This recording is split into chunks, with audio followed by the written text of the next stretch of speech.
আল্লাহ তাআলা এই সূরাতুল আসরকে সময়ের কসমকে আল্লাহ তাআলা শুরু করলেন। আল্লাহ তাআলা এই সূরাতুল আসরের ভিতরে গোটা শরীয়তকে, গোটা দ্বীনে ইসলামের সারমর্মকে আল্লাহ তাআলা এই সূরাতুল আসরের ভিতরে নিয়ে এসেছেন। আল্লাহ তাআলা বলেন, ওয়াল আসরি ইন্নাল ইনসানা লাফি খুসর।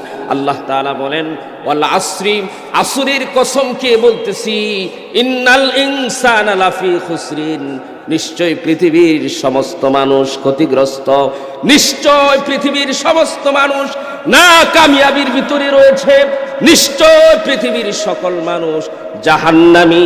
জোরে কন নাউজুবিল্লাহ।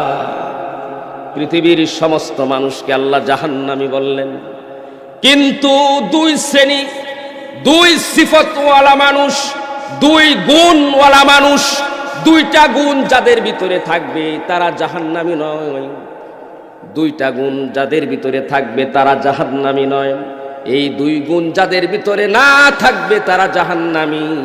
সে যত বড় মুফতি হয়ে যাক না কেন, সে যত বড় মুহাদ্দিস হোক না কেন, সে যত বড় শায়েখ হোক না কেন, যত বড় পীর হোক না কেন, যত বড় আল্লামাতুদ্দাহার হয়ে যাক না কেন, দুইটা গুণ, দুইটা সিফত যাদের ভিতরে থাকবে না তারা হলো জাহান্নামী, তারা হলো ক্ষতিগ্রস্ত, তারা হলো নাকামিয়াবি।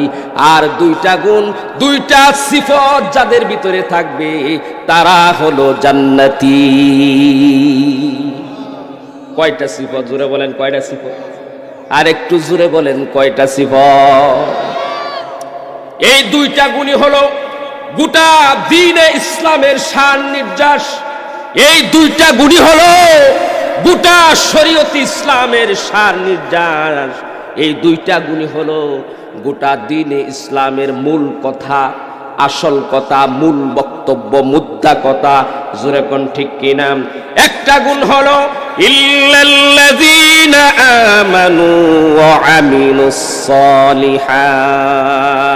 একটা গুণ হলো যারা ঈমান এনেছে এবং নেক আমল করেছে, অর্থাৎ যারা নিজের ঈমান আমলকে সংশোধন করেছে, এটা হচ্ছে এক নাম্বার গুণ। আর দুই নাম্বার গুণ হলো ওয়াতাওয়াসাউ বিল হাক্কি ওয়াতাওয়াসাউ বিস সবর। আল্লাহু আকবার। দুই নাম্বার গুণ হলো, এবং যারা অন্যের ঈমান আমল সংশোধন করার জন্য ফিকির করেছে,